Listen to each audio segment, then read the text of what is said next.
Hey there, welcome once again. One Great Work Warriors. We got the whole crew in the house, and I'm really excited to, yeah, kick this conversation off. The art of the craft. And what about the heart of the craft? And are you the sailor or the captain of your ship sailing, like steering in the right direction, navigating the seas of consciousness, right?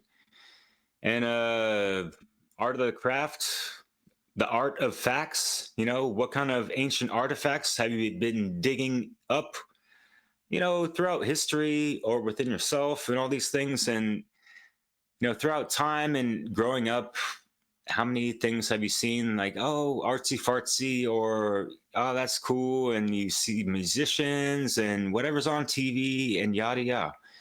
And nowadays, with the stages of platforms like YouTube and all that stuff, well, I'm sorry, ScrewTube rather, because they kind of give conscious cats like us the short end of the shadow band stick, if you catch that lick. But not to dwell into that, but yeah. So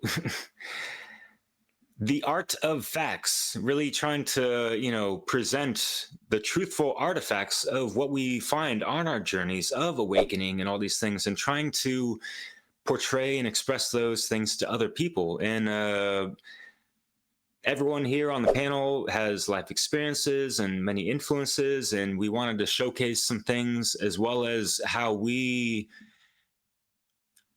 craft our own artistic expressions of lessons and truth, and things that can help benefit other people in forms of, yeah, obviously media and video and yada yada. And so we have some interesting little, everyone made their little snippets of how they kind of work their magic and this and that. So yeah, this conversation is meant to be very encouraging, educational, and inspirational for those that are even like have been making videos for years. Because like I've been doing this for a dozen years. Chris has been doing this for like pretty much the same. I want to say Brandon's been in the game for a long ass time, and anyone else, like even 5 years in, whatever, it doesn't really matter. It's like we're all at different levels, and we can still correlate and congregate on certain things, especially when it comes to the common ground, fertile soil of natural law and universal or objective morality, if you will, that leads towards freedom, which is what I hope, folks listening and all that, like, this is what we are trying to act upon, not just talk about, which is what has been, we hear these things all the time from whatever. So, not to drag on, we have a lot to share, and I don't know who wants to take it away, but yeah, I got to say that, we've been trying to be reschooling and retooling up in Reading, and did a couple videos with Chris. I've met him personally, as well as Brandon Spencer. And it's just been really encouraging. And just like being in this group, I've learned so much, and just, little, not like tag teaming, but building off of each other's energies and experiences and information and advice, and how we can just keep leveling up within ourselves and keep building each other up, and encouraging each other. It's great. And yeah, meeting with Chris and him whooping my ass in chess, I learned a lot. So yeah. But he is quite the craftsman, so Well, check this out. yeah, man. Thanks for that introduction, Derek. I don't know who Romero Brito is, but he said art is too important not to share. And I think those of us that come to recognize what's going on around us come to really recognize natural law. Natural law is a good way to explain it. It's a good way to put it. And those of us that have networked, like the six of us here, around this topic, around this understanding, there's a power in that. We can build on that power of understanding, Just like when scientists discover something and they work together on, okay, now that we've made this discovery, how can we take advantage of this principle we've discovered, right? How can we do something with it, right? And so what we're trying to do, always encourage people to get started, to get out there, to get vocal, to use this amazing tool we have to reach others, to help people recognize that what's going on is slavery on a mass scale. There's all forms of evil that are inundated our society, and that we're in the situation where a lot of people don't see that. They really just don't recognize it. They can't see through all the distractions in life. And so we're trying to find a way to shine a light on that. But if you just say it in everyday terms, most people don't seem to hear or see what we're talking about. It's not easy to relay. All through history, people have used art to describe the most difficult things. And how do you become an artist? How do you become a craftsman, a wordsmith? How do you become someone that can make a difference for the future, that can leave words behind that guide future generations and future people? Well, you have to practice. You're not going to get there by like a miracle, you know? I'm not saying there's not a such thing as miracles, but that's just not how stuff works. You got to practice things to get good at things. And so I guess my first little segment here tonight, what I wanted to share with people is something that I called spaghetti on the wall. And in terms of creativity, whether I'm creating a thumbnail or starting a new presentation or coming up with an idea for a podcast episode, I start with some spaghetti on the wall and throw out a few ideas, brainstorming, right? Some people might do this better on paper. Some people might do it better on some app. But you got to start somewhere, right? And actually getting to the finish line of producing something and publishing something so that other people can see it is a simple goal. Get some spaghetti on the wall, right? And what that means is the reason you throw spaghetti on the wall is to find out where it's at in the cooking process, to see if it's ready, right? And what happens is the spaghetti sticks when it starts getting close. And that means, the spaghetti is not quite ready, but right? And that's kind of what that means, is that in order to get good at anything, first you have to do the first version. You got to put something out there. You got to get it something done to be able to realize what you can do better and what you can say better. And if you haven't started speaking out online or writing your words down or trying purposefully to explain what's going on around us, then the longer it's going to take for you to get there, and the longer it's going to take for humanity to quit killing itself, murdering itself, raping itself with all these forms of evil, like the government that everybody seems to think is fine and dandy to just steal from us all day long, which is your energy and your time and your life being sucked out of you. We got to stop that dynamic. And the way we do that is through generating this spaghetti on the wall. We build on our artistic expression, and that's basically how we start to share with others the way to build freedom. We got to get each other excited, and we got to get this word and this rhetoric out to other people so they can think about it and understand it, and keep trying different methods. So take the initiative and get some spaghetti on the wall is my first bit of advice. How about you, Rick? What do you got to say on this topic of I love it. I've been looking the forward craft, the art of the craft? The art of the craft. It was awesome, and something I've been thinking about a lot, actually. And because I'm very creative, I always have been. That's just something I was born with. My mom said I've been creative and drawing and doing many things since she can remember. So that's kind of always come easy. The artistic side of it. The tech side of it is taking a little longer. I wasn't always tech savvy. I'm still not. I'm still learning, and I'm still learning about the whole tech thing. Just 3 years ago, Derek was saying, some of us have been doing it a lot longer than others. I've only been doing this for about 3 years. And still learning tech. Definitely, that's an ongoing thing. But I've come a long way to having just a phone and a tablet that I never used. I gathered dust in the corner to what I have now, and what I'm doing now. So there is progress, definitely, and that's, I think, so important, is moving forward and learning. So that's the part I like, and I always say that these engineers, these social engineers that we talk about, is what they attack is many things, but one of them is our creativity. And so I defend it viciously. Like, I mean, I think people need to become more creative. I always say anyone I talk to is good at something. They excel at something if you really think about it. And I always tell people, find what you're great at and try to incorporate into what the message you want to get out there. So whether it's dance, I've seen people do it through dance, seen people do it through art, music.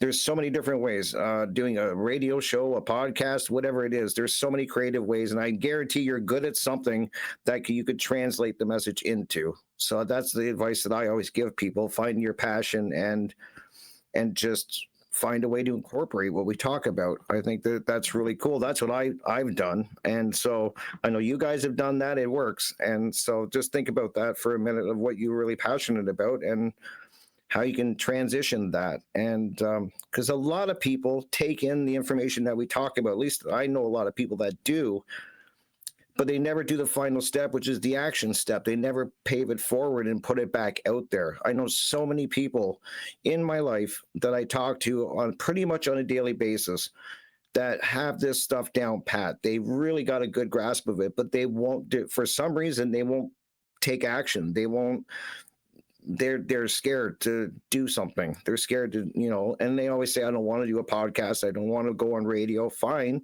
that's cool. I'm not saying that's for everybody, but there is something you could do. There's a way you can get the message out there, as I was saying.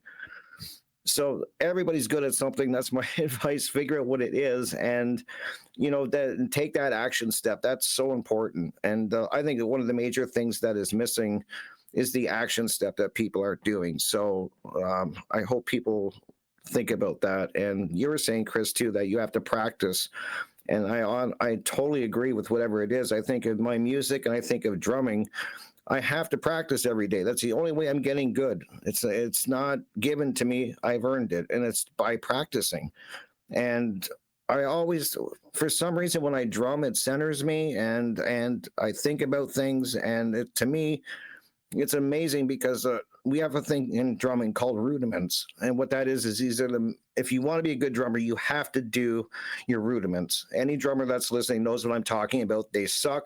Well, you can make them fun, but it's just the basic things that you have to learn if you want to be an accomplished drummer in the long run. And that's the rudiments. And I think of that as if I translate that into what we're talking about, is building a strong foundation. I have to build a strong foundation for drumming. Well, you have to build a strong foundation for who you are and what you stand for and what your principles are and what your truth, what truth is. You have to build that strong foundation. I talk about it all the time on the radio. And that's what I think about when I think about rudiments. I'm like, oh my God, that's like building a strong foundation. And that's where the work comes in. You have to do the work on yourself. I know we've covered that on this show many times, talking about it. Shadow work. You have to do that work on yourself, take in the correct information, process it, and then when you feel comfortable, put it back out there, the trivium, right? And so I think about that it just makes me think about that when I think about my music, that there is that foundation. And that's what people, I think, are lacking too, is that strong foundation. A lot of people, I just don't think they even know who they are anymore. They got so much going on and so much coming in, so much information, that they're kind of lost. And so I think that's the work that needs to be done. It's just on yourself, and find your passion, what you're good about. I always tell people what you really truly do care about and focus your attention on is what you're going to manifest in your life. That's the key, at least for me. What I focus on and I put my real care behind, and it just manifests and things happen, and it's amazing when you see it in action. So yeah. And then for my creativity, I've tried many things. I'd like to try, like you said, Chris, you throw some spaghetti against the wall and see what sticks. I think people need to do that way, way, way more. Try different things. I'm always trying different things. And if I fail at it, that's fine. I'm good with that. If I try it and I don't really like it, that's good. I've done that. I tried playing guitar. It wasn't my thing. Not really the thing I wanted to do. Tried playing, believe it or not, harmonica. I love it, but I don't really want to do it. Drumming was but I kept trying different things. I didn't give up. Found out that drumming is what I really am passionate about and good at. So it was incredible. So I love that advice. Try different things. And I've tried doing a presentation. I did it for funnel. I can't remember what funnel. I think it was two. And I did a presentation on shadow work. It was a great experience. I loved it, but it's not really, presentations aren't my thing. I enjoy radio, so that's what I focus on. I love doing my radio show. I do 2 a week, and I bring on an incredible guest that I learn from every guest. That's what I love about it. I like bringing people together and learning from them. And I talk about the things that I'm really comfortable with and I know a lot about. That's great, but I love bringing guests on that can educate me. I can learn from them. We can have a great discussion. So that's my thing. That's where I fit in. And Brandon and I talked about that. I think it was last week. You got to find where you fit in. And that's where I fit in for me. It's my creativity is through radio. I love the interviews. I love bringing people together and having great chats. So that's where I'll end it. And maybe, Brandon, you want to take it from there since I kind of brought you up at the end there. But that's my thoughts. And I'll probably talk a little bit more throughout this.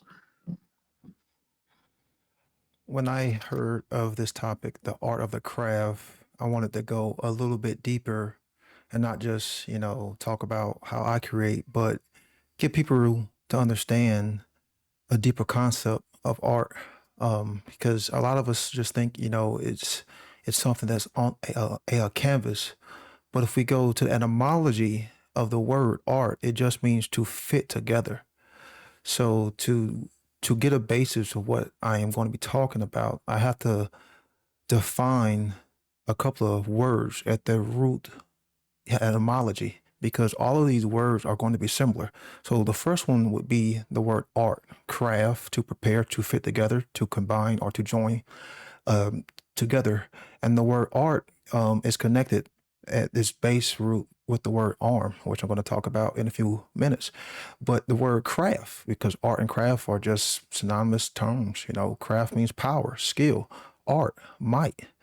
And then we have the word technology, which a lot of people don't associate the word technology with arts or a craft. Well, what is technology? It's just the art, skill, the craft of making or doing things. Anything that we take from the mental plane and create into the physical plane is a piece of technology, not just a computer, not just a dumb phone or a laptop. A spoon, a fork, a cup, a bowl, a shoe is a piece of technology because someone had to have created it within their mind, and then they took it and created it into the physical realm as a piece of technology, as a piece of art, as a craft. So another word that is associated with art, craft, and technology is the word magic.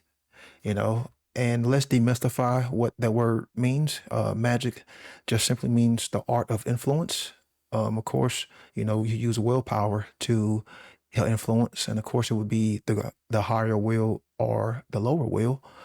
But how do you bring about art? Well, I said earlier that the word art was associated, or it actually comes from the word arm. So what is it? So what is the etymology of the word arm? To join, to fit together. So technically, the word arm and art mean the same thing. And then we have the word hand, which I talked about in my Freedom Under Natural Law 2 presentation. What does the word hand mean? It means power. It means control. It means possession. Because in ancient times, if you didn't have hands, then it wasn't associated with art. So all of these words are pretty much associated, with each other. So now that we have a baseline of what I'm going to be talking about, and we have a common ground from the etymology of these words, I think people can understand, because I'm really going to be talking about 3 words: use, misuse, and abuse. And I'm going to be talking about each of these words from the standpoint of magic, because, we've heard of these terms of magicians, magi's, wizards, druids, witch doctors, shamans, sorcerers, thaumaturgs throughout history. And you have these three practitioners. You had our gray magic, white magic, and black magic. And I've always seen these as, pretty much what the individual does with the knowledge that they have and how they choose to incorporate it when it comes to influence. Are they using this knowledge, this art, this craft to influence mankind in the service of truth, freedom, pushing them toward the understanding of objective morality and natural law and trying to spread this occult knowledge? Or are they taking this knowledge, this craft, this technology, the power of the hands, and they're using it to influence others to do their own bidding, to spread chaos, to spread fear, to spread ignorance? So let's look at what the gray magic is associated with. And of course, I'm going to be comparing these with natural law, of course. So the gray magician are the individual who would be using gray magic. I would say this is where most of humanity is stuck, sadly. And this is where the so-called freedom movement is bound, because they are in the form of misuse. A lot of people may have certain aspects of the knowledge. They may have tiny fragments of the knowledge, but they misuse it. So let's look at what the word misuse means in the etymology: to use or treat improperly, in improper use. So to misuse the knowledge, our craft ignorantly. This is what the great magician would do. They're not necessarily good, but they're not necessarily bad. They're kind of, bouncing back and forth, kind of like you would see, in the Masonic tracing board, with the black and white checkerboard floor, representing good and evil. Well, because your actions aren't necessarily good, you're still floating in between that good and evil, which technically still makes you immoral, because the gray magician does not truly have a developed conscience. They do not definitively know the difference between right and wrong. That's why their actions are between good and evil on the checkerboard floor. So without this true definitive knowledge, you lack true conscience. You can have a conscience, which we all have a conscience, but to have true conscience means you actually choose, you use the free will choice to exercise or to select the right over the wrong. Because the great magician kind of goes back and forth between right and wrong. So without the true conscience, he or she will eventually abuse the craft. And that's sadly what we see with a lot of people is, what are they using the arts, the crafts, the technology, the hands for? They're using it for their own frivolous, egoic purposes, to pursue money, to pursue career, to pursue, her relationships, to pursue, sexual favors. They're not really using the arts, the craft, technology, their hands to properly, morally, educate and spread the knowledge of truth, freedom, and natural law to end slavery. With the great magician, some actions can be conscious and some actions can be unconscious. And again, we see this from a lot of people. They're stuck in that duality. They're stuck in that cognitive dissonance. The great magician will say, morality isn't black and white, it's gray. How many times have we heard that? Morality is absolute, it's subjective. Well, yeah, that's what the great magician would say, because they're still stuck in that duality of good and evil when it comes to right and wrong behavior, because they don't have a truly developed conscience. And this is why having the knowledge and properly using it is key. So the great magician was symbolic of the limbic system. And there's no real world like evidence of this. I'm just using this as a symbolic representation, because when you come from the emotional reaction, it's not really based in knowledge. So yeah, sometimes your action can be good, but then sometimes your action can be bad too. So may not directly initiate violence, but is not in the battle for true freedom, which makes them immoral. And I'm going to repeat that again, is the individual who would be involved in gray magic may not directly initiate violence, which still doesn't make them a good person, because they aren't actively engaged in ending the battle towards freedom. So hell again, if you are still on that checkerboard floor of duality of good and evil, and you're bouncing back and forth, that still makes you immoral. The gray magician or the practitioner of gray magic would still be immoral. So the gray magician is misaligned with truth and morality because the source will be rooted in belief and ignorance. And how many people do we see today still stuck in belief, still stuck in forms of wrong thought, still stuck in schisms? Hell again, because without the knowledge, you can never get to proper use. And the great magician is still stuck in service to others and service towards self, which those are the two lowest forms of health service. So I'm just trying to use a symbolic representation to kind of get people to understand, these forms of art, how these crafts and how they've been around since before mankind. Because nature is magical. Nature is a form of art. Mankind is art. Mankind is artistic because we are always creating. So it's going to come down to what tools do we have at our disposal to create, and what knowledge do we have? Do we have the correct knowledge and the correct grammar to actually consciously create? So I'm going to pass it on to Jerry, and later I will talk about dark magic, and of course the highest form would be white magic. So pass on to Jerry. Oh, I'm looking forward to that, Brandon. Great job, man. All of you so far have killed it. And I want to give thanks to Derek for bringing this topic up, because as I was doing my research, I really became passionate about this. And I feel like this is the most important video I've been in so far, because this is really important, the art of the craft. So I'll start off by giving a quote I've heard Richard Grove say. He said, "Art is the greatest form of defiance. It always has been, always will be." And then Diesel Automatic, in his song Defiant, he said, "The best way to be defiant is to live life with purpose." So I'll just add, what better purpose? Like, our purpose is to create content on natural law and educate the population on objective morality. So, and Diesel also said to live life to the fullest, be united. They want us to be miserable. So what comes to mind is, recently today, I was in the pool with my mom, and she got upset because I wouldn't vote. Like, I'm not going to go vote here in Mexico. She was upset. She said, "Oh, so why do you have your voting card then?" And I'm just like, they're just programmed to be miserable. And I'm not falling for that. So don't fall for that as well.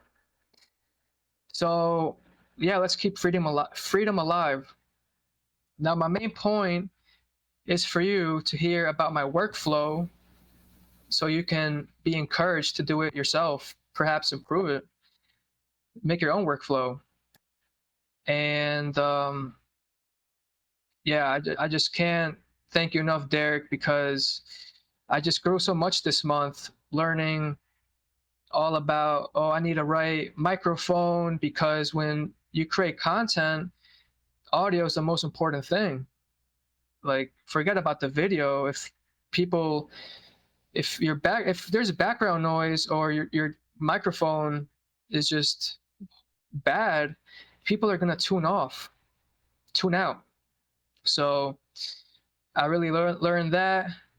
I learned about lights, having an office light to help, and a lot of other things. But I was really, really into this topic, and I'm just glad to be here.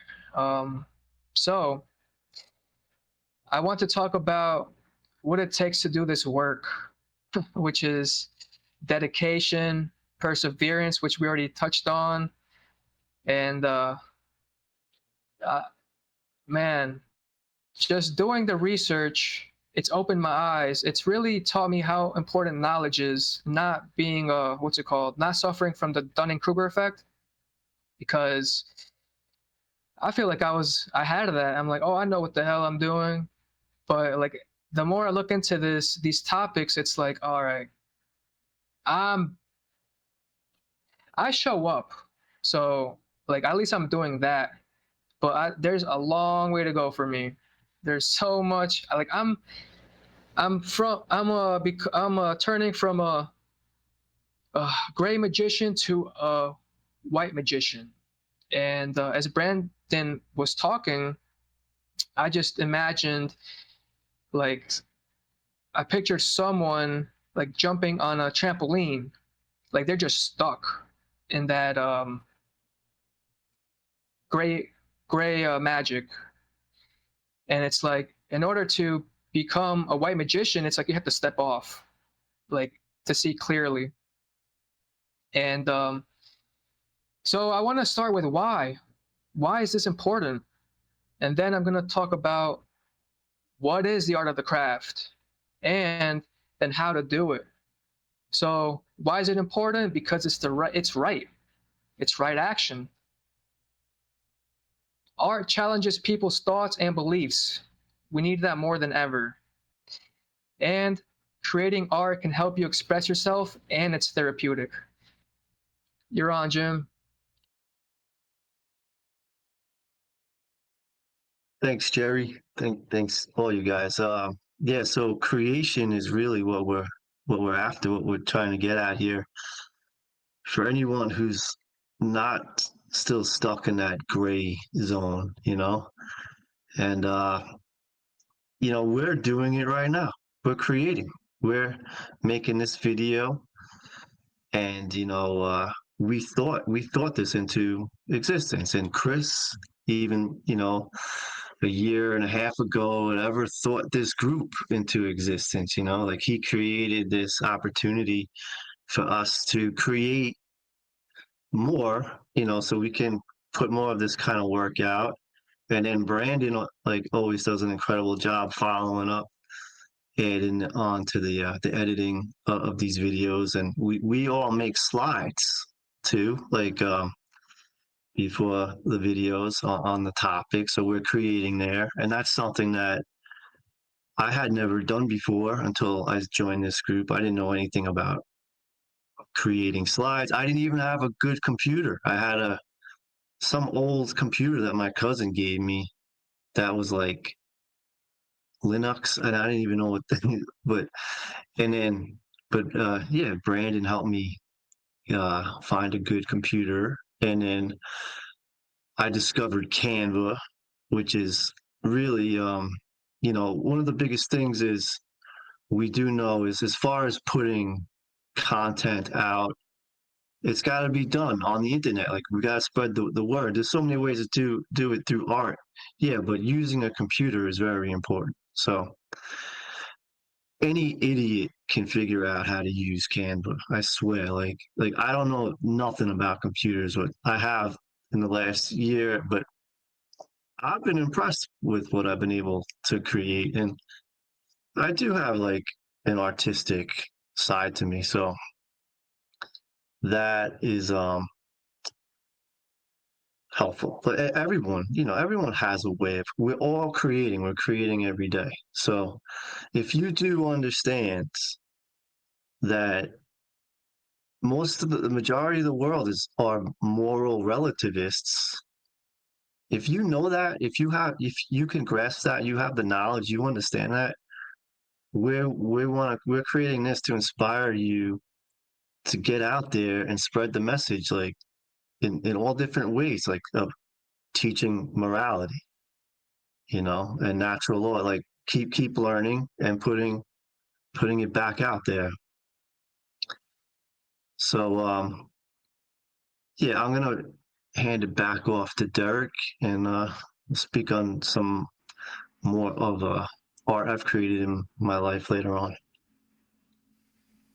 Cheers, Jim. And yeah, I feel you. And roll on with your sentiments in the beginning of yeah, and that's word up to Maria West, that Love, Truth, and Beauty, where she speaks a lot about, we're trying to move or shape the formless into form, if you will.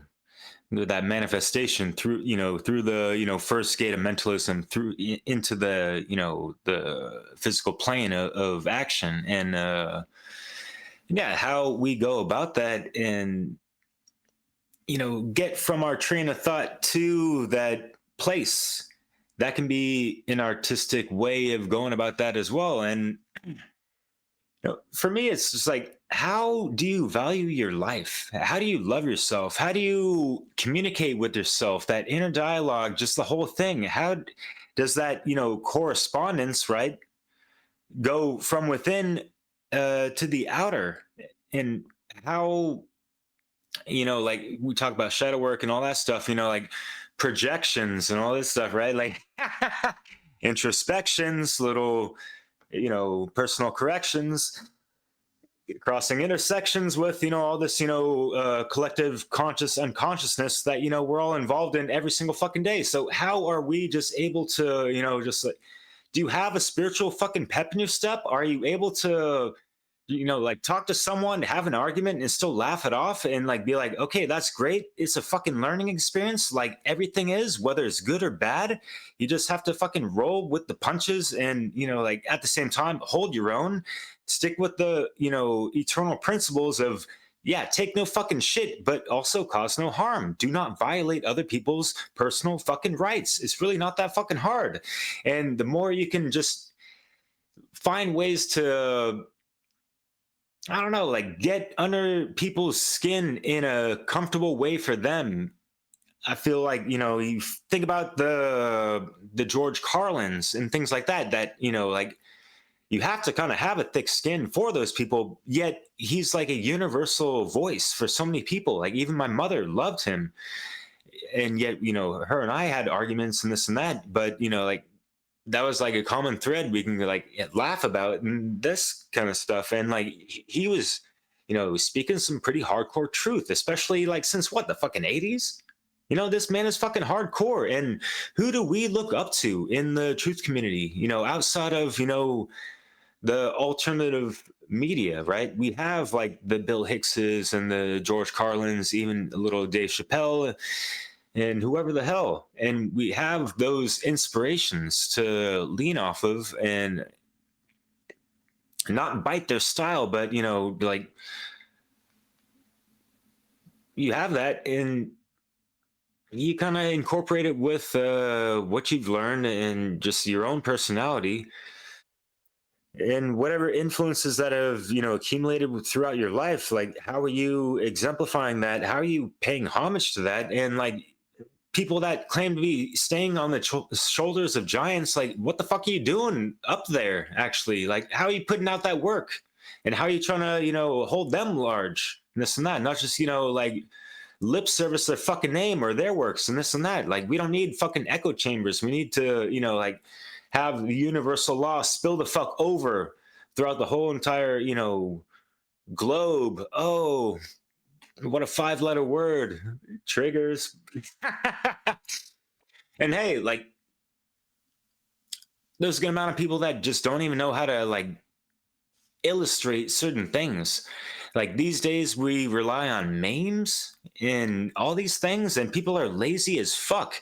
And so like, and this is also why I wanted to bring up this topic, because we're coming into the age of this motherfucking, we're already in the fake it to make it era since a decade or 3 ago, and it's just been getting increasingly worse because with the rise of technology, there's more means of people to fake it to fucking make it, like, and with AI these days, people can pump out media just like that. And folks trying to like be the true media and all this stuff, where are we at exactly when there's already fucking stagnant waters and this and that? Like how hard is it really just to even grab your phone, or you got one of those little GoPros or whatever the fuck, you have some notes, you do some stuff, you even like you listen to some music, you fucking listen to a podcast, you watch a documentary before that, you take some notes even, or you have some mental things, and you fucking like talk into a camera for like 5 fucking minutes, and there you go. You make some edits, you can throw in a couple this and that, like throw some kind of sauce on the mix, not some mundane cookie cutter shit, and be genuine, authentic. Don't be a fucking style biter necessarily. We have so many things to be inspired by, and kind of like, yeah, like kind of like, okay, that's a cool technique. That's another thing, like, yeah, listen, I'm not saying like people have copyrighted, certain ways of doing things, but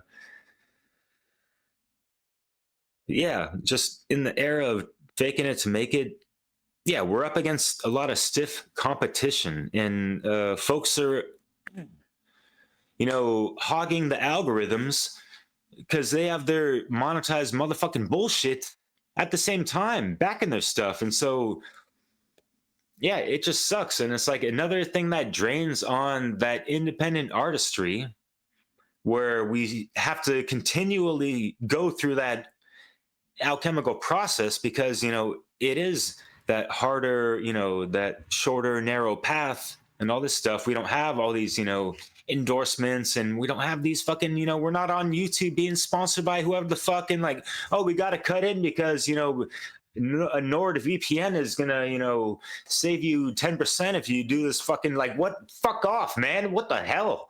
Like, do you hear any of us like get distracted from any of this motherfucking bullshit? No, we're just like trying to be like that all killer, no filler. And with the killer, obviously, I mean, like, just like that killer consciousness and killing the ignorance and all that stuff. But I could go on and on, and not to ramble on. Chris, I know you're going to be holding.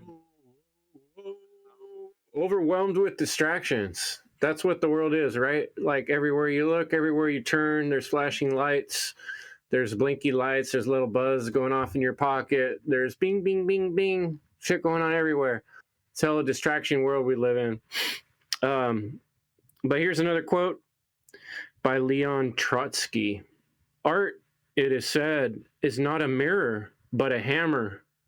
It does not reflect, it shapes.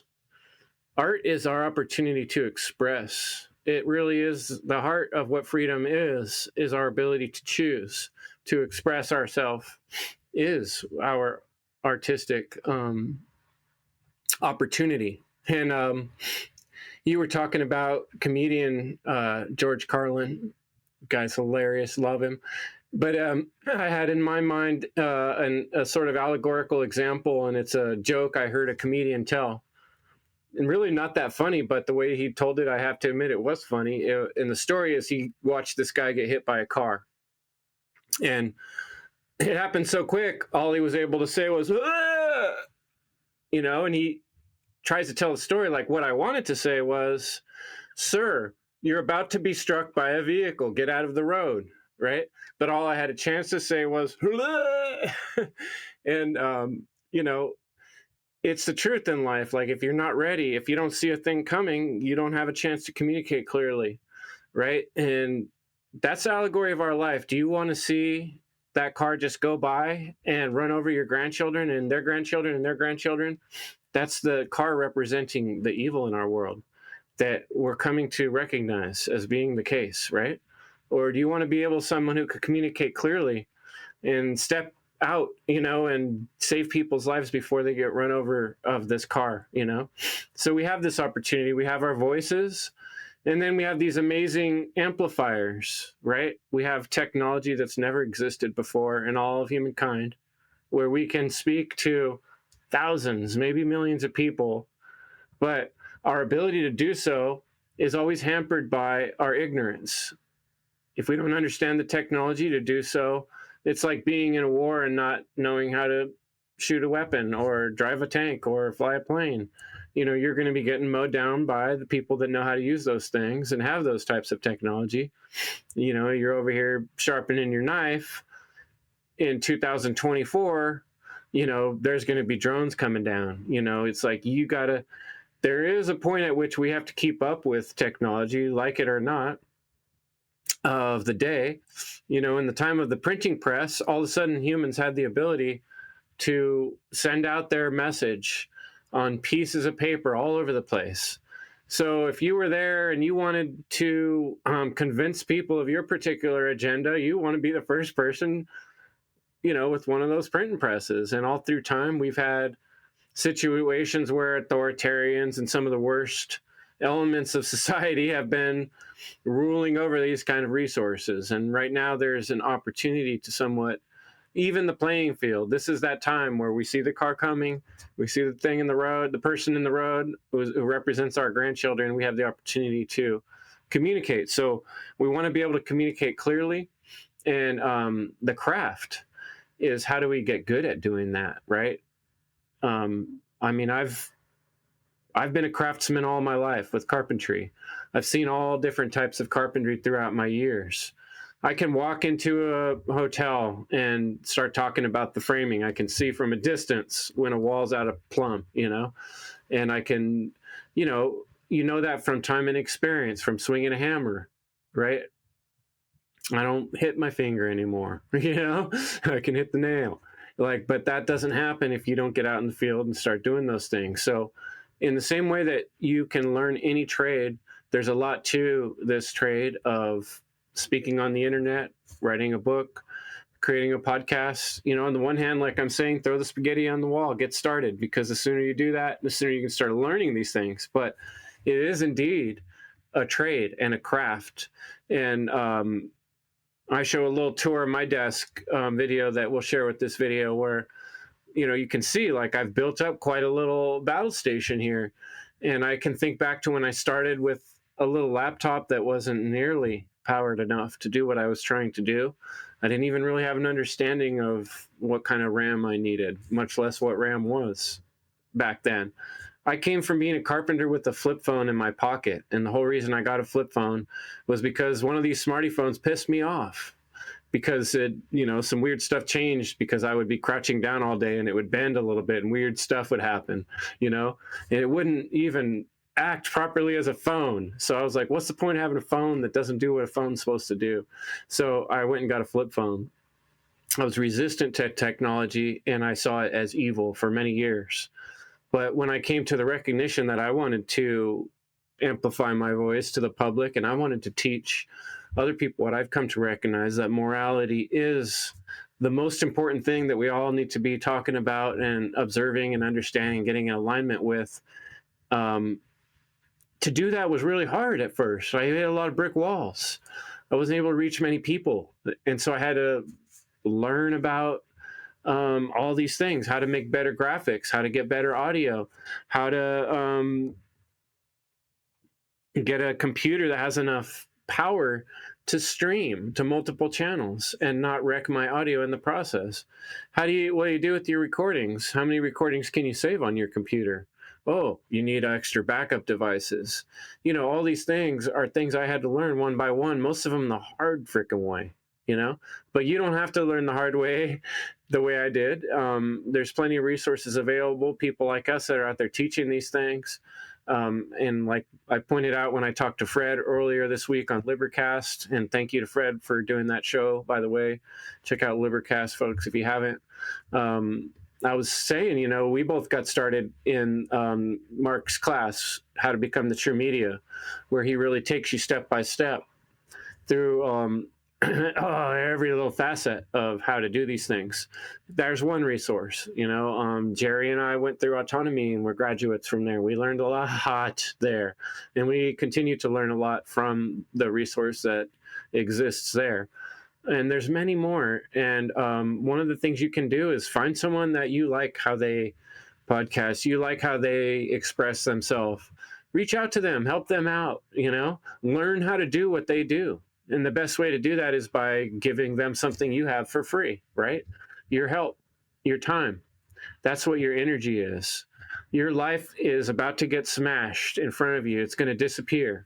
This is your opportunity to do something with it that matters on this realm of existence. And trust me, everything we do matters in this existence. If you look deep in your soul and ask yourself that question, I'll let you decide. But I'm positive that what we do matters here and that we're here for a reason. And so it's on you to decide to do what with that moment? You're going to let the car smash into the living future of humanity, or are you going to step up to the plate and take a swing at it, throw some spaghetti on the wall, and learn a craft, learn a trade, and start getting good at it? But that's your cue, Rick. That's my key. All right, and it's a good drum beat that you did too. There you go. There you go. But it's so true. That's why I love this group. I keep saying that because we hit things from all different angles, and it's so powerful to me. It's why I love doing roundtables on radio, because I see so many different viewpoints, and I learn. This is how I love to learn and understand things. So you guys are just killing and doing a great job. And I've always told you, Chris, you gave me advice long time ago. I was telling you I'm very uncomfortable doing interviews when somebody interviews me. And I can interview anybody and I'm comfortable with it. But when the cameras turn around and I'm being the one interviewed, that was so uncomfortable for me. And the best advice you gave me is you have to keep doing it. And then that is so important. And it's always stuck with me, and not just interviews, but in anything, a lot of things in my life. If this is something you're uncomfortable with or you find difficult, keep doing it. It's going to get easier. And it's been great advice, Chris. I want to thank you, because I'm serious. I think about that often. And it's something little. You never know what little bit of information somebody's going to give you or advice that's going to really impact you. And that was one of them. Is that, okay, this is uncomfortable, but I have to do it more. And I think a lot of people are in that state where they're uncomfortable, they're scared, they're nervous. And the only way you're going to get over it is if you confront it. It's like your shadow work. So I wanted to thank you for that, Chris. And kind of going to comment on what everybody was saying a little bit. And I agree with what Jim was saying, that we're always creating. That's really true.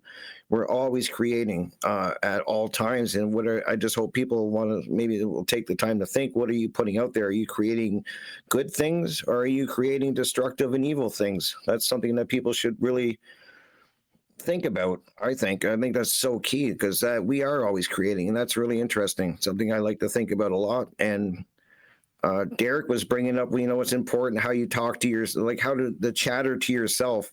And I've always said nobody could be more brutal on themselves than I've been over the years. I could tear myself apart better than anybody, and have. And that's the work that was a lot of the work I had to do. What was to fix that, because I don't think people realize how destructive their own thoughts are, and how they destroy, how they attack themselves. And that's really important. So, that's just, you guys make such great points. And I'm trying to I got a couple notes I'm just looking at, because I was trying to keep up with everything. You guys were saying such cool things, and things that I'm going to be thinking about, but you do have to, I keep saying that we keep saying that I think the action part is the part that is really lacking in a lot of people. And, I think people get confused that if they're they throw the odd meme out, or they share a video, that somebody else did, or they get into a chat room and start hitting the chat rooms constantly, that's doing their part. And I see that a lot. And I'm just like, that's not what we're talking about. And I think a lot of people think that. I'm being honest. Let's throw a meme up or whatever, and we'll get in the chat room and we're going to tell everybody what's going on, and then they're doing the work. That's not the great work. To me, I'm not a big fan of chat rooms, guys. I don't like to sit there and debate and chat and all of that. I just don't. It's not my thing. But I think that's a lot of people get stuck in that. So, yeah, that's what I think about chat rooms, apparently. And I just love what you were saying too, Brandon, about I'm looking forward to what you're going to be saying about the other wizards, man, because Grey Wizard, I think you make such a great point. How many people are operating daily in that Grey Wizard state, and, and think what they're think that they're doing amazing things. But in fact, what they're really doing is pretty much, in a lot of cases, is either taking away somebody's rights, they're attacking their freedoms and taking away their freedoms. There's some type of theft towards them, but they don't even realize they're doing it because they think they're in a good place. And you make a great point. So I'm looking forward to hearing the rest of what Brandon has to say, because I think it was really well said, Brandon. So I love that. And just to wrap up, I agree with Jerry too, that equipment is so key to do what we're doing. You need good equipment, guys. I learned that the hard way. I think a lot of people do. You can't do it on cheap equipment or a phone or not effectively. So you're going to need to get good equipment, good mics, cameras, all the things that go into this lighting. There's going to be some cost, and you have to get your skill game up. You're going to have to learn. And the one great, the True Media course by Mark Passio, I took it. I think most of us have, or if not all of us. And I learned a lot there. So there's work you have to do on yourself, on your abilities. And I'm going to end it at that. I'm just going to keep talking. So Brandon, I'll pass it to you. Thank you for that. And for anyone who wants to get better at their particular craft, Mark Passio's How to Become the True Media class is open. So I haven't taken the class, but I know a lot of people here have, and everyone who I've talked to who've taken it have, said it was a great, amazing experience, and the knowledge that was learned, was so valuable. And even if you don't take his class, there are plenty of tutorial free videos online for an individual to learn about, how to create their craft. And the funny thing is when you're talking about the word craft, you're like, it's always associated with the mind. I mean, just think about it. When you think of an aircraft, I mean, like the air was always associated with what? The air element, meaning to travel, to have to communicate. You got sea crafts, well, what was that? How associated with, how water wasn't just associated with the how emotions, but associated with the unconscious, how symbolism here. And then we got land crafts, so hell, again, we're talking about travel, how we're talking about the mercury element, how communication, how the mind, how the intellect thinking. And then when you just look at the verb, how what does it mean to craft something, to create, to build, to mold? Well, can you craft someone's mind? Yes, that's what the dark magician would do, or what, someone who would use dark magic. So dark magic was associated with abuse. So let's look up what the etymology of the word abuse means. A using up, to consume, to misapply, or to deceive. And Jay Parker did a show last week with Mark Passio, and he talked about the artificer, and it was brilliant. So if anyone hasn't heard that radio show, I highly recommend it. I would try to put it in the link when I post this video. But someone who would be engaged in dark magic is using the knowledge, the art, and the craft to abuse. The abuse of knowledge, the abuse of the arts, the abuse of the craft. And yes, you can abuse knowledge. You 100% absolutely can abuse knowledge. These will be the ones who want to hoard.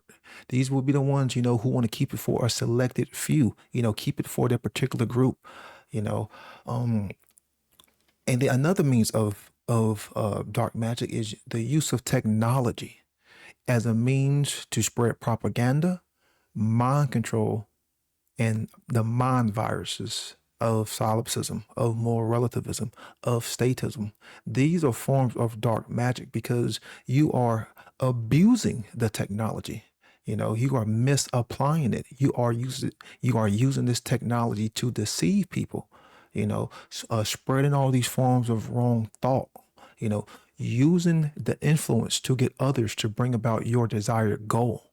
And usually you would use the idiot of the gray magician because, again, the gray magician doesn't know the difference between right and wrong because they don't have a truly developed conscience. So the gray magician can be easily led astray to do the wrong actions by the higher knowledge of the dark magician, because the dark magician actually can know the difference between right and wrong, but they choose to do the wrong over the right. So the desired goal of the dark magician is rooted in wrong behavior. It is inherently rooted in wrong behavior, meaning it's inherently rooted in the 7 transgressions against, natural law. They have no problem with using coercion. They have no problem, with using violence, but they'll get their useful idiots to do it for them, and that's why we see that the dark magician is well versed in what? In rhetoric, skillful in, in the languages, skillful in grammar, how the sorcerer's handbook, the grimoire, which was how the sorcerer's spell book. Because if you're not familiar where the word how grammar comes from, it comes from, how grimoire, which was a magic spell book. So dark magic, or the dark magician, or how the dark wizard, whatever you want to call it. Again, I'm just using symbolism to describe a concept. This was symbolic of the art complex, stuck into that fear-like mindset, stuck in wanting to hoard the knowledge, stuck in wanting to control, using this knowledge to control others, using this knowledge to enslave others. This is the perverter. This is the deceiver. This is the trickster. This is the cheater. This is the defrauder and the swindler, because they're willing to sacrifice others at the expense of reaching their goal. And one who is engaged in dark magic may actually be aligned with the truth, but they will be misaligned with objective morality. So, and again, they can know the difference between right and wrong, but they choose to do the wrong over the right. And then again, their source is rooted in fear.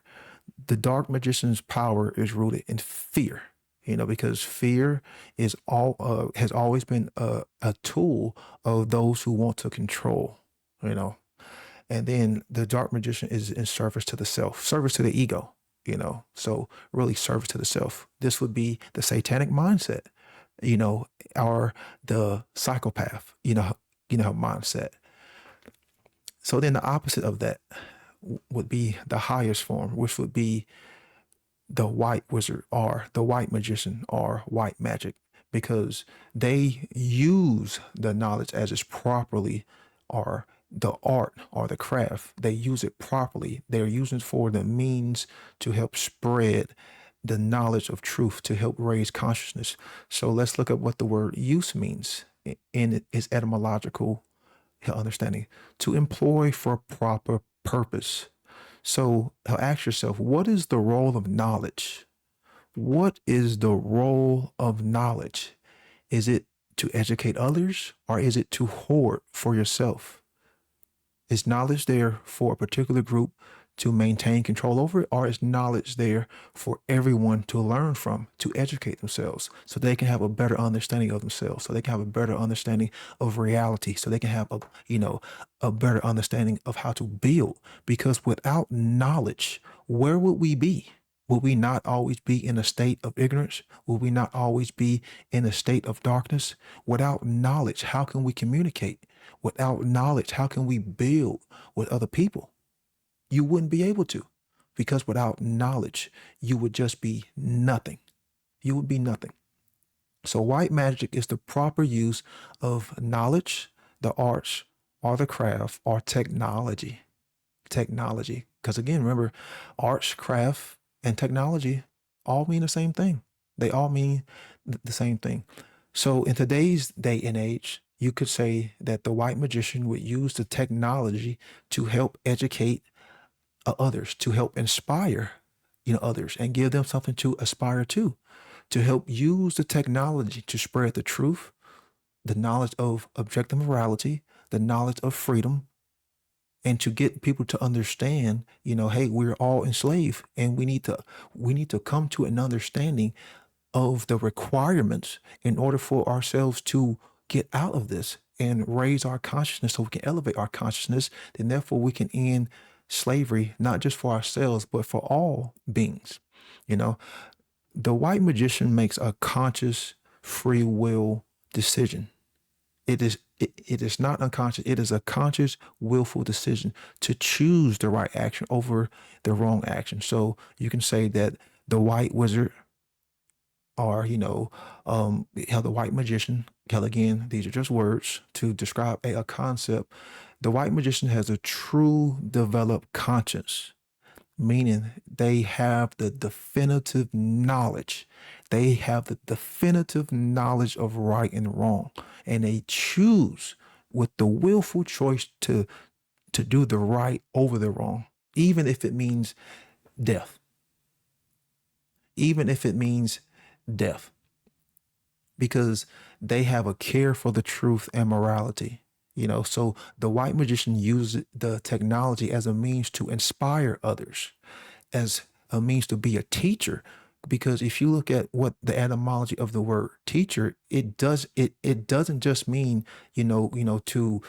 to bring about a subject and instill it in someone else's mind. No, it has to do with morality. Being a teacher had to do with you or installing moral concepts within someone else's mind. So the white magician is symbolic, or white magic is symbolic of the neocortex, because you're talking about higher level forms of thought. You're talking about higher level forms of cognition. You're talking about an integration of the masculine and the feminine within their own psyche. You're talking about an integration of both hemispheres within the brain. It's not about balance within the brain. It's about integration. Two different things. If you look at what the etymology of balance means, it does not mean the same as it means for integration. For there to be truly integration, that means parts are working, hell, as a whole. That's what we need. We need integration. We don't need balance. We need integration, because you're never going to get to the state of, well, I'm going to have 50% masculine and 50% feminine. No, that's not how it works. You need integration. They need to be integrated. So the white magician is versed in the trivium, not just versed in rhetoric, or not just versed in grammar, versed in the whole aspect of the trivium, because they know how to discern truth from falsehood, because they have the knowledge, they have the light, they have the clarity, they can see, they have the vision, because they're able to see in darkness, because they can take in the grammar, they can understand the symbols, they can understand the language and break those concepts down to get a better understanding. In the why, they understand the logic. They're able to weed out all forms of contradiction, because that's what the logic aspect is to really read out all forms of contradiction. Because if you have contradiction, you have duality. When you have duality, how you're stuck in a schism, you're stuck in confusion. So when you have that logic, then you can get to that last step of the grammar, which will come in the form of being an educator. Well, what is an educator? To lift up, to draw out the potential, to draw out the creativity. The white magician is a teacher and a student, because they are always teaching and they're always learning from those who they are teaching, and they are learning more about reality. They're learning more about themselves. They're learning more about others. They're learning more about nature. The white magician is willing to make the proper, correct sacrifice, not sacrificing others, but making those sacrifices when it comes to time, how dedication, her willpower, care, because in order to get to this aspect of, the true white magician does take time. It does take, her requirements. So if you're not willing to give those, her sacrifices up, you'll never ever get to that end game goal. And that's the problem, is people aren't willing to make those sacrifices, which is why they are still stuck in that, oh, morality is gray, oh, it's not black and white, man. No, fuck you. The white magician knows what the true sacrifices are, and it's going to take time and attention in order for us to get to the end game goal. So the source is rooted in care for truth and morality, because truth should be the highest thing that we aspire to, truth and morality, because they are one and the same. We can never get to freedom if we don't have an understanding of truth and morality. And if you understand the law of freedom, then you understand how all of those words are interconnected: truth, morality, and freedom. And then, of course, you have the highest form of service, not service to self. It ain't about even service to others, because service to others is just a form of collectivism. Service to truth. The white magician is in service to truth, because truth is morality. Truth is freedom. Truth is natural law. Truth is the higher will. That's where the white magician gets their true power from. So the service to truth, because the truth is infinite. It will always be here. So if you have the highest form of source energy, then you have that infinite, that inner form of energy that will just radiate, and it will be infinite. So service the truth, that's where we have to get to, is we have to serve the truth. That is who we serve. That is who, how the white magician, would serve. So I'll pass it on to Jerry. Holy moly, man, that was amazing. Ooh, you guys have all been killing it.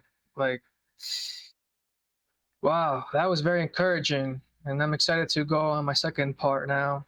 But just to like go on what you said, Brandon, I was thinking like I think of like energies, like we have this positive energy and the negative, and how like the white magician is against the gray and the dark magicians because they're not in service of truth, and the dark magicians are against the gray and the white magicians because they just want chaos.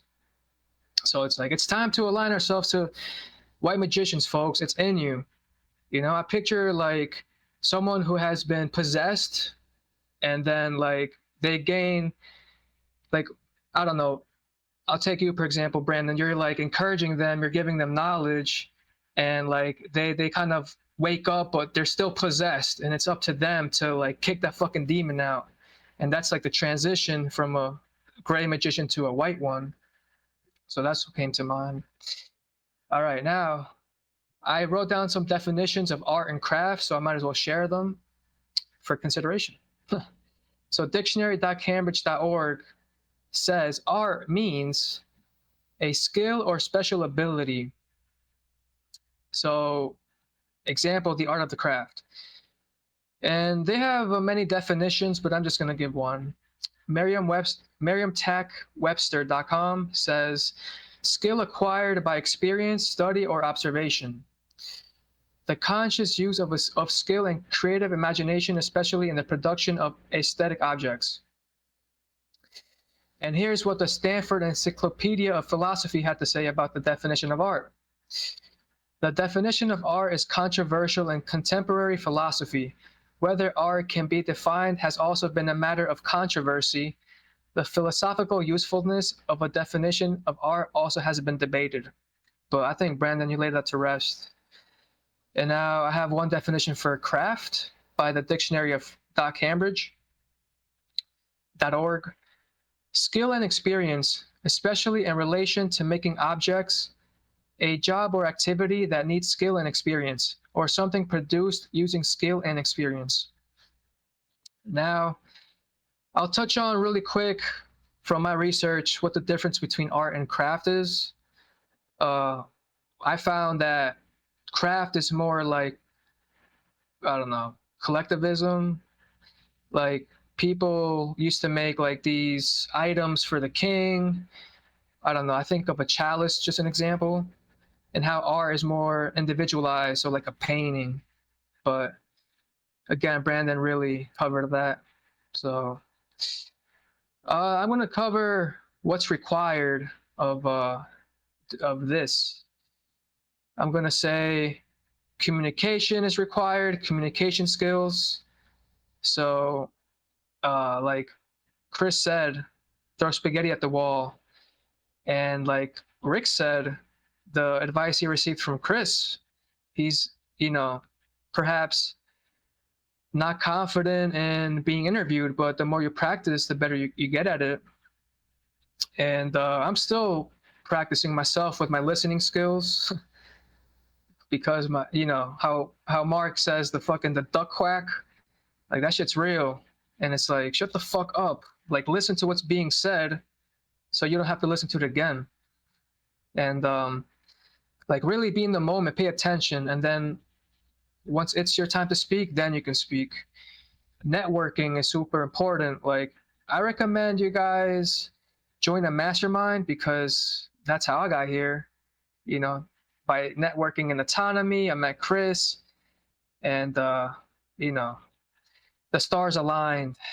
So marketing, I think that's what the great work is. Really, it doesn't have to be, you know, you don't have to be making videos, but for me, I have no excuse to not do that because I'm not disabled. I don't have,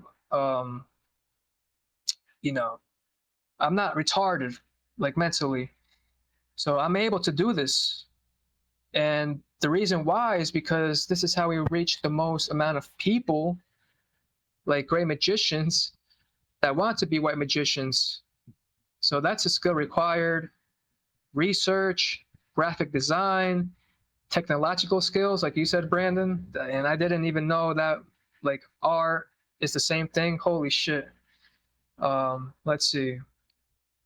And I'm gonna just touch on how, if you're doing this work, I recommend getting a wrist protector, something like this. You know, you don't want to get the carpal tunnel. You know, you want to use a mouse. You don't want to be, you know, using the keypad that the laptop gives you if you're using a laptop. So please get a mouse. And then get a good chair so you don't get back pain.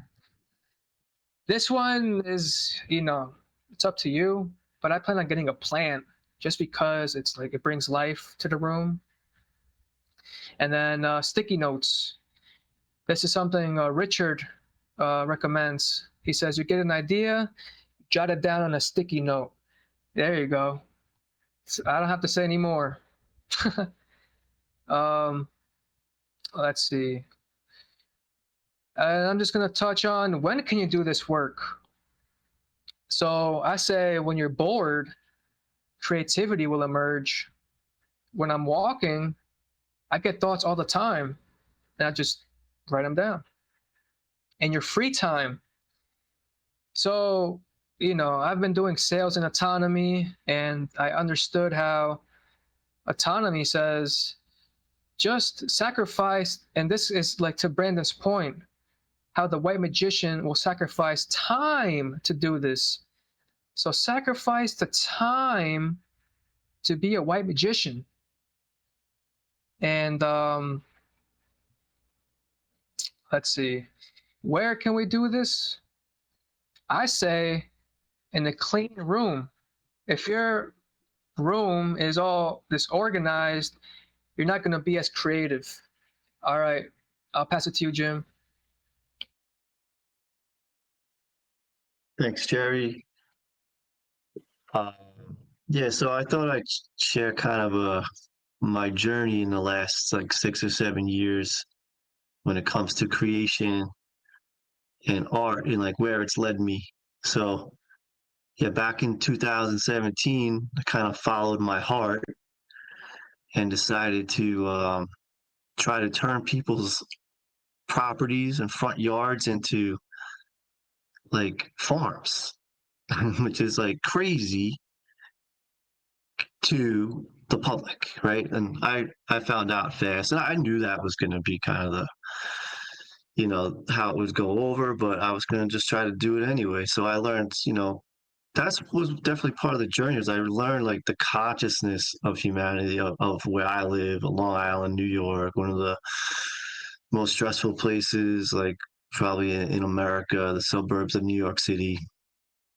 And so the consciousness just isn't ready to have local food like available in, you know, their neighborhood. They'd rather eat strawberry starburst than pick a fresh strawberry, you know.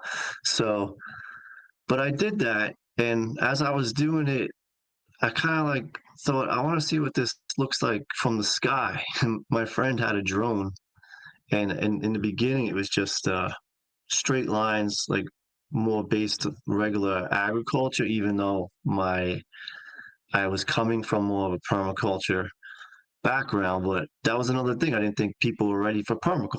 So I was like, I was going to try to make it look like a farm. So I still thought it looked cool from the sky like that. But then as I started to progress, I was like, well, all right, I can get more creative and artistic with this. And the woman that I was using her front yard, she was open to anything. So I ended up like turning it into more of this artistic, like permaculture, like is also like I was drawn to with permaculture is this artistic aspect. Like you'll see stuff about mandala gardens and things like that, and how in nature there's no like there's no squares. Like, and if you, I've been on many airplanes, and one of the first things you see when you get up there is you start to see the agriculture of the area that you just didn't even realize was all down there, and you see all these squares, and it's just not natural. It always looked wrong to me. So in my mind, I'm like, imagine if like farms could look more artistic, or like the neighborhoods look like a patchwork quilt of like these designs, from like Google Earth and shit, but um so that was just me being me. But so I did that, and that was pretty much an epic fail. people people thought I was nuts, but I got enough attention where I ended up getting asked to use some land, and which was free, which is awesome. And I carried out um, doing the same kind of thing, creating art, and wanting to see what it would look like from the sky. Definitely permaculture based this time. And you could also see I'm surrounded by all regular conventional agriculture. So it really stands out against that, the contrast there. But all that's kind of grown in now, and you don't see like that art from the sky, but I am expanding and doing more of that kind of stuff too. But now it's become more of like creation on the ground level of I'm carving out. Like now it's really becoming like a food forest, and like I'm just amazed. Like I'm always be able to create like new areas. Like I built stuff with pyramids and like meditation areas, places for people to um, meditate and eat and stuff like that. But last year I started teaching, like, because I started putting out to the homeschool community, because those kids, they're not fully programmed, like, and so we get a better chance at teaching morality with them. And a couple moms liked what I had to say, and they brought their kids over, and just three kids starting out. But on the farm stand, I wrote "Care for Truth," and that's there. That's just there for anyone to see. Like even today, like we had new members come to the farm for our CSA, and I don't even know if they see it, but it's right above their head. Care for Truth. Maybe they'll notice it next time. And so I had with the kids, I did this little play on words too, where because there's this plant called comfrey, which is really good to plant around fruit trees and that. It's got lots of benefits, many uses. And so that's also part of the teaching. But I had the kids as like one of their like homework to go home and make a sign that said, "Be comfrey," which is like, if you like read it, it said, "Become free," right? So that was just a little play on words.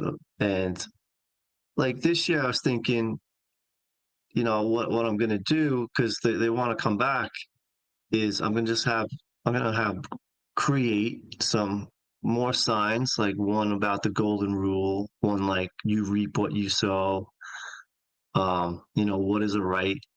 And so they'll be displayed around the garden, and like they explore, and I could just teach a lesson to them. Each day would be a different class on those kind of subjects. So there's just an example of like what happens with my life. I just kept creating and learning. Like when I started, I was in the gray zone for sure. But as as part of the journey, I started to learn about objective morality and natural law, and also working with nature so much. And so that was I'm just sharing that, like, by following my heart and creating and tying it all together, and now it's become a place for teaching morality. So yeah, there's just so many ways, if people just follow their heart and can figure out how to get this knowledge out there. If you know, if you know it, get it out. That's the whole point. Like, you can't keep it. It's like that's immoral to not put it out, to not create and put the knowledge out there is, you know, that's wrong. You're not in right action. So that's my little uh story on creation and the art that I got to create. So I'll pass it back to Derek. Cheers, right on. And I suppose this the third time's a charm for everyone to just spit their last little bits and pieces and all this stuff. Yeah, like life is a jigsaw puzzle. How many pieces are you holding, and how many keys are you able to wield to, unlock the, locks that are holding us back from, true fucking freedom and living sovereign lifestyles, especially, just within yourself. You got to unlock those inner chambers. And yeah, I feel like there's a lot of therapy. Jerry, I think you mentioned that earlier, of just, yeah, like, I mean, how many artists just with music in general have you seen or heard just through their music or their biographies, their stories, whatever, of how like they created a lot of music based off of their like suffering and stuff, and like the music, that art form, was an outlet of a sort of therapy when there was no other type of thing for them, and they were able to just do that and sustain some self-resilience and self-empowerment through that healing, maybe even some shadow work and all that. And it's still in the side effect is so beneficial for so many other ears that were blessed by those sounds, if you will. And I'm thinking about back in like the blues days of just like jazz, no lyrics, that kind of stuff.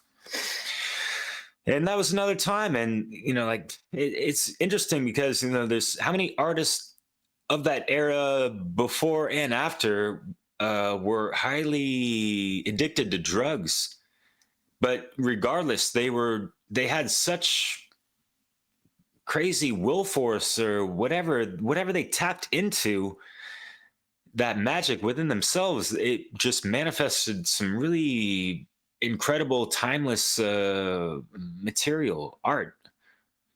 And yeah, through that craft, so many people have been inspired to do more and expand from that, and you know what I mean. So that's a beautiful positive feedback loop, if you will. And yeah, Jim, I wanted to say real quick, and I love, we gotta reach the youth in so many different ways, and especially, yeah, what I mentioned before with the uptick of social media, TikTok, and AI, and all this crap, and video games. I mean, how many people are addicted to fucking Minecraft when we should be teaching them the mind craft, right? Like, what are they crafting within their mind to really have that proper cultivation within their Magi nation, using that art of persuasion to better formulate their articulation.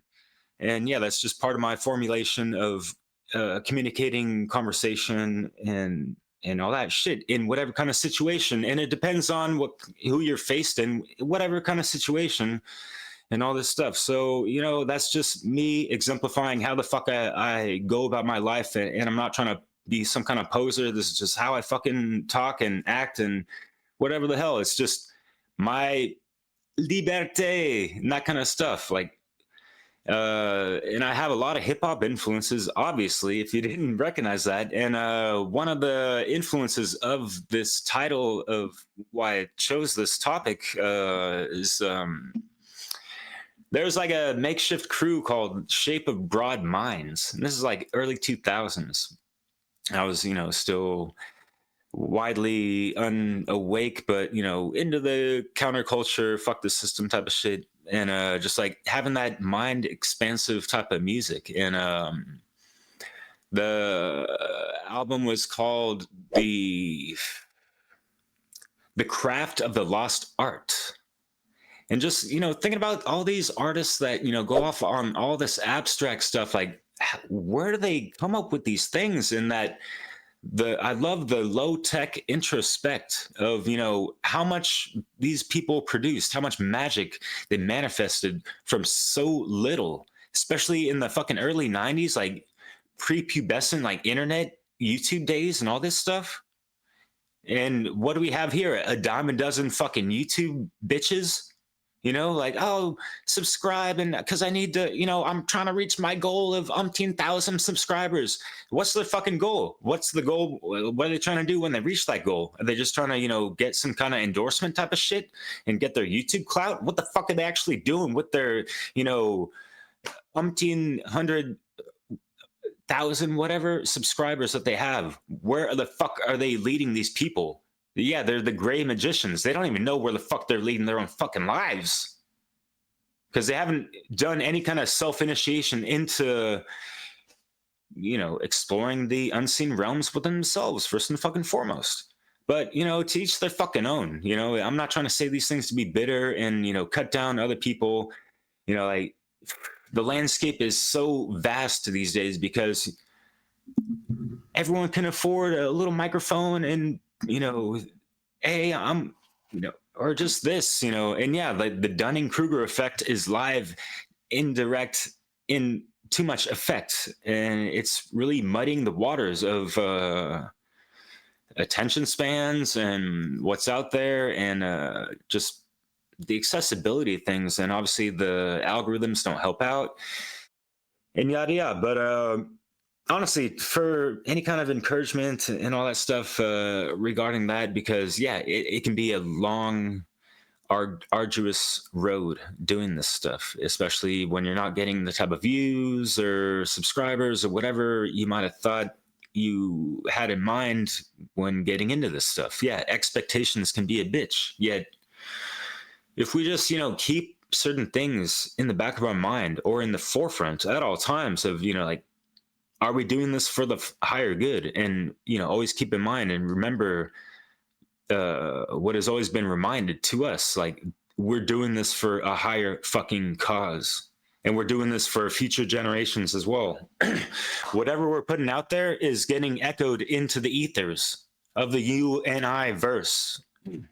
And at the same time, please hold tight to the material that you produced, that you value well, and feel free to share the fuck out of it. And are you proud of it? And how are you sharing that? Are you just, throwing a link out there? Like, how is the art of your craft of marketing your own fucking craft? I guess, like, so there's so many layers and levels to, go about this stuff. And it does kind of suck, and it can be kind of daunting, especially if you're like a lot of us, where it's been a one-man show for the whole long trek of the road. And yeah, it is great to be collaborating with cool conscious cats like y'all. So I'm gonna end it on that, and at the same time, like, yeah, passing it off to our master builder, to keep it somewhat Masonic. And it's not just about that, but what about the inspiration, the ancient,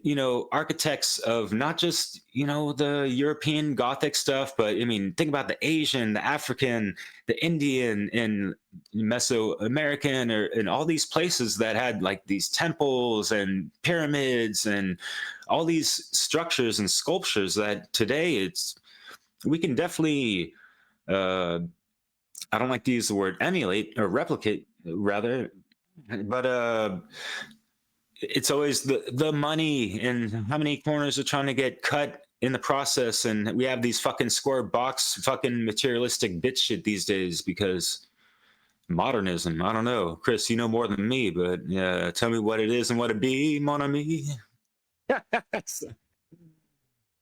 Hey man, things aren't going to change all at once. I really wanted to end my talk tonight. Thanks, Derek, for sharing what you did there on perspective.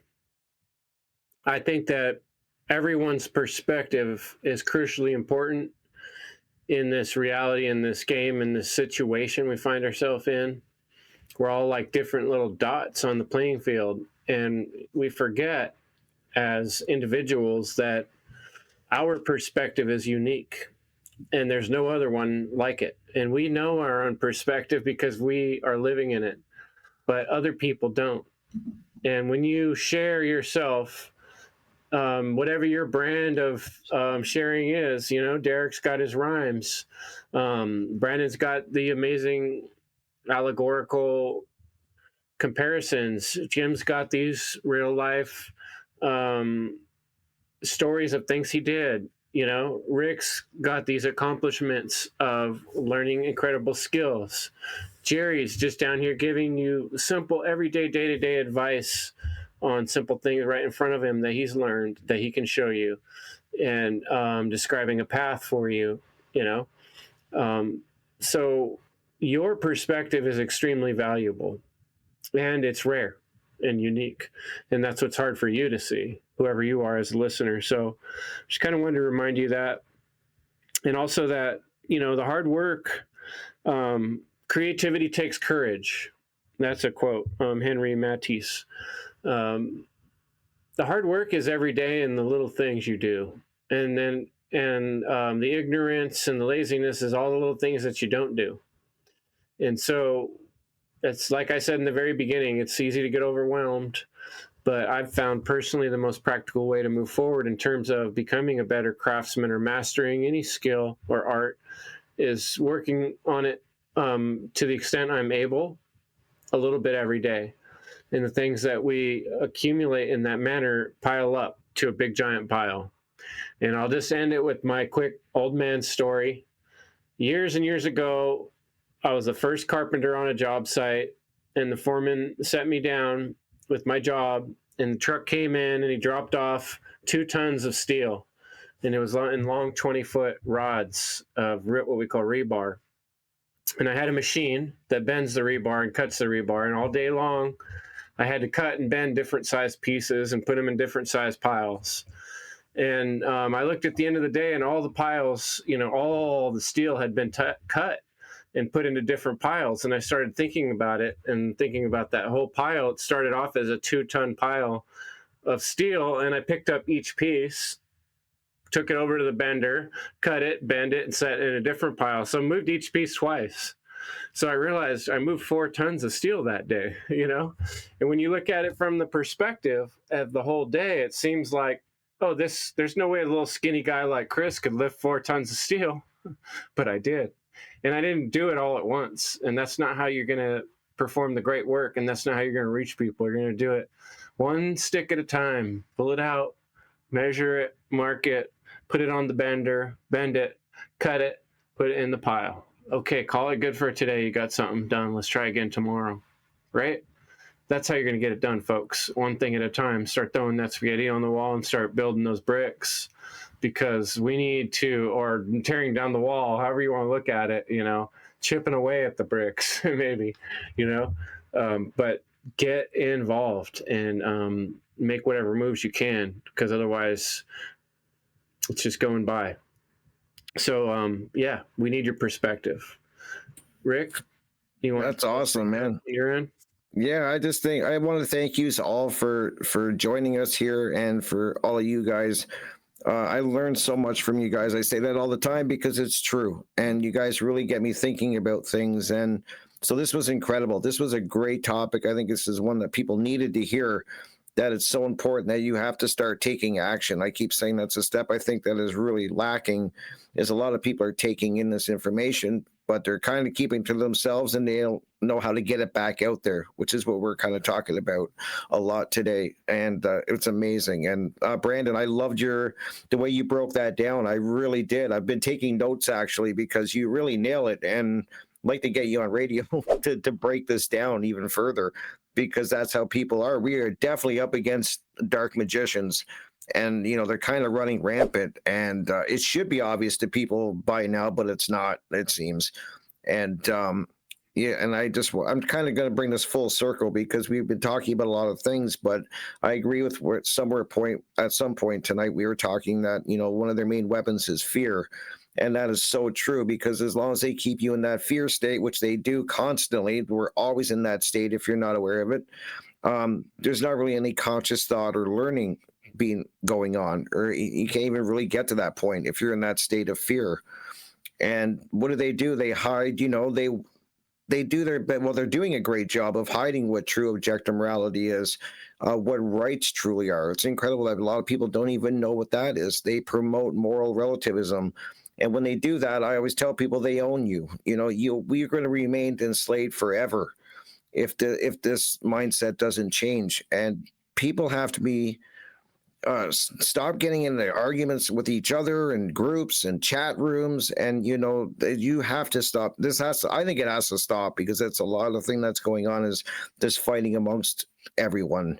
And it's just, I mentioned that earlier, and yet I would say that that's got to stop, and that you're going to have to eventually be willing to take action. You have to be willing to tear down maybe you have some beliefs, or you have some things that you really think, and as correct information comes in, you got to be willing to tear that down and build upon another. As more information comes in, build another foundation. And a lot of times I think I know something, and then I get more information, I learn more, and I have to be willing to change things and tear things down and rebuild. And I think a lot of people get stuck with their line in the sand, and they want to be right and they don't want to move. And that's a big problem. So I would say become like Brandon said, become a white magician. Incorporate your passion with with correct knowledge, and put it out there to the people in your very own unique way. And definitely over time, that is going to make you master your art and your craft. Just do it in your unique way. Find, as I said at the very beginning, what is unique to you and passionate to you, and put it out there, and you're going to hone your craft in. So that's what I'm going to end on. There's definitely the time is now to do the great work. And I would also end on that, the great work is so important right now, but so is balance. You have to also take time to pull back and center yourself with something else, because it can get very overwhelming. So I think that balance is very important. And I'm going to end it on that, guys. Real quick, I mean, very quick, just want to bring some awareness to my 24/7 live stream that I've created on Twitch. Just another means as far as keeping the flow of information available for people, so it's just another channel for me to, have the 24/7, talks, videos, podcasts of her natural law, objective morality, freedom, shadow work, her metaphysics, psychology, philosophy, occultism. Uh, all of our videos are on there. I've reached out to some people on the network, and it's been very productive, and I want to thank them. I also want to thank the companies that have donated all the technology to make this have possible. Right now, I think it's 317 videos that are personally on the rotation. More videos will be coming next month. I do plan on reaching out to more individuals. It's a process, can't do it overnight. It's been live for 2 weeks. It's been totally stable, and it's very simple and easy to do. This is something that anyone can do, as far as trying to put the information back out there, and at least keeping that stream of information and knowledge flowing. That way others at least have a means that they can educate themselves, and maybe possibly start their own journey. Not saying it would be ill effective, because of course most people don't really care for the truth, but it's just, again, about serving the truth, and at least putting out the information, because at least if the information isn't hell available, then people will never ever even take in the grammar. And that's really what the purpose of the live stream is just to put out the grammar, so at least the knowledge is still available. So if you want to check it out, it'll be links. And again, 24/7 live stream on Twitch.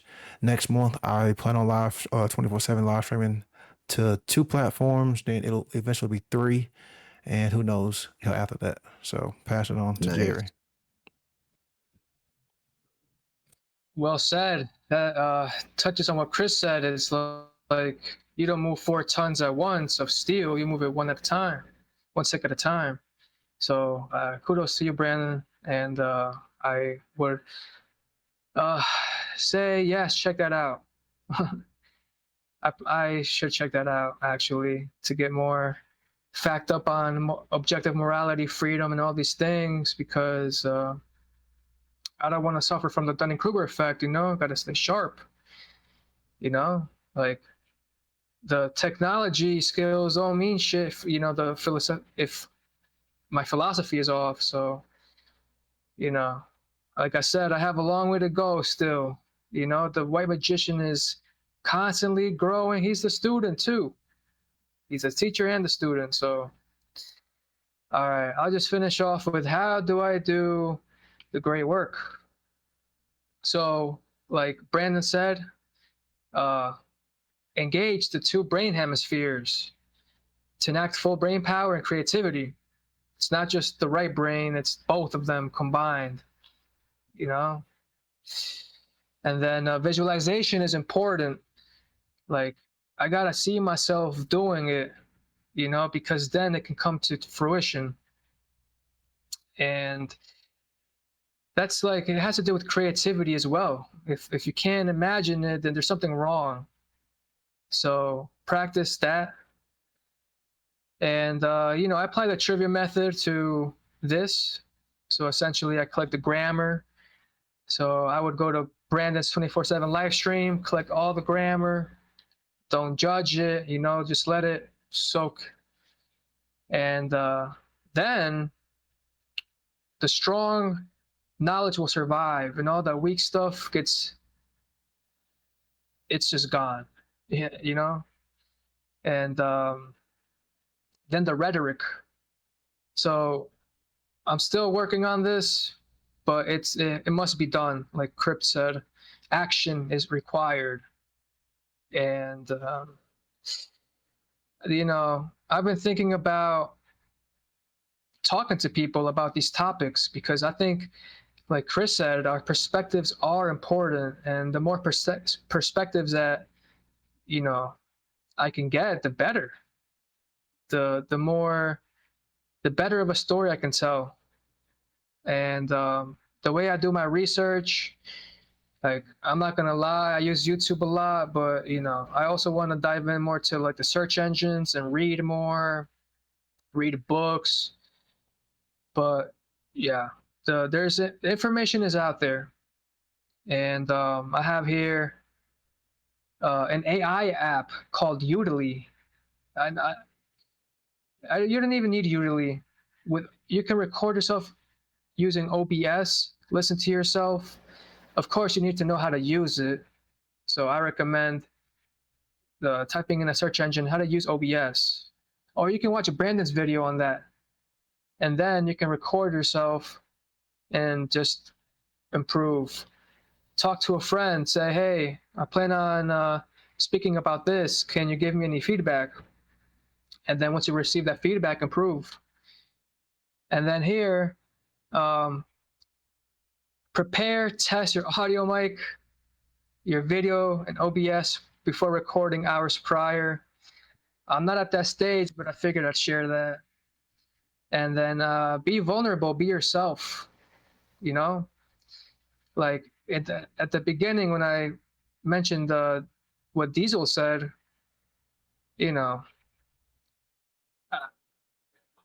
I really just love that guy. He's been a huge influence in my life, and that's me.